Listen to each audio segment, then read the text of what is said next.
Even well-designed learning programs have numerous obstacles to overcome in order to produce a measurable improvement in employee performance.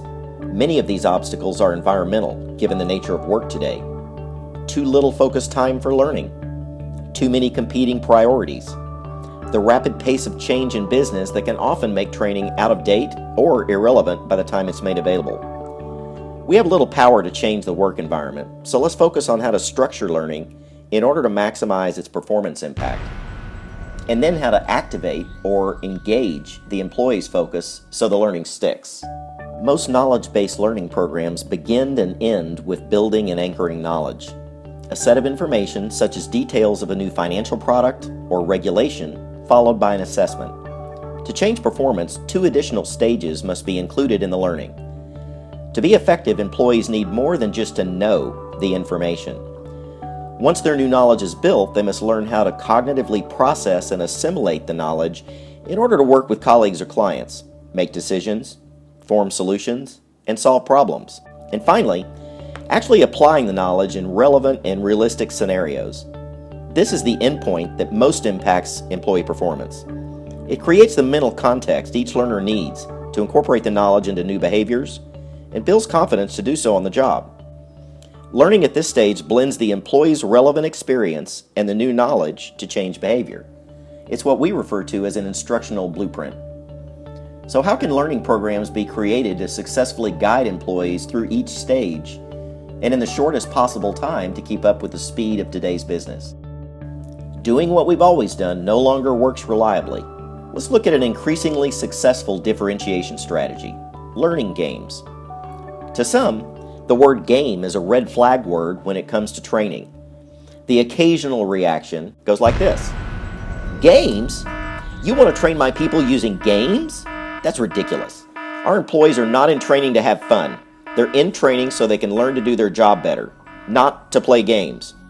Given the imperative for learners to remain engaged and focused during training, we hear far fewer people expressing the above sentiment with each passing year. And each year, the positive research and results of learning that includes game activities continues to increase. Let's take a quick look at some research results from Dr. Carl Kopp on incorporating learning games into corporate learning programs. By the way, Dr. Kopp is the go-to authority on the topic of converging learning, technology, and business.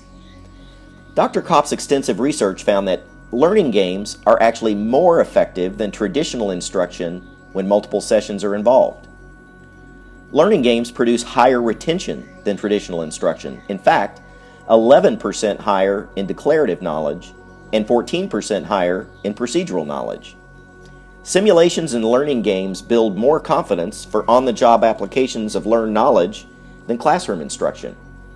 In addition, the EdTech Review, an education technology community, found that learning games allow employees to make mistakes in a risk-free setting and through experimentation, actively learn and practice the right way to do things. Which brings us to mLevel, a game-based learning platform that you already have access to. Now, don't let the word game alarm you. The word game is used more for the learner to capture their interest and attention, but in reality, mLevel has 15 highly sophisticated learning activity templates to deliver training. Some are games, but all map back to our previously defined scaffolding of linking learning to performance.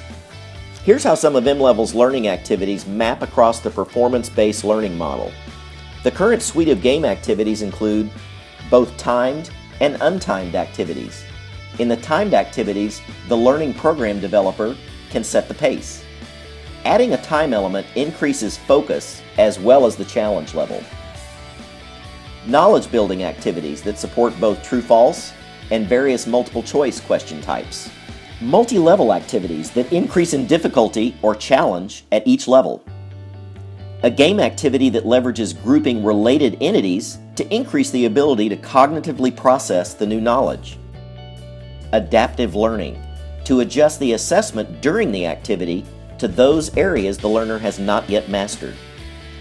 An activity that provides the ability for your employees to navigate through multi-path branching scenarios, to practice the application of the knowledge in realistic, job-specific settings. The ability to lock activities until the learner achieves a specified level of mastery in a predecessor activity. The ability to include video segments. A video followed by a learning game on the video content will quantify the comprehension of each learner. Embedded leaderboard functionality, so employees can see how they rank against their peers and how their group ranks against other groups, not only by course, but by activity. Games in learning. Who knew? Brain science and performance-based learning. It's here, and it can differentiate learning in your organization by leveraging games.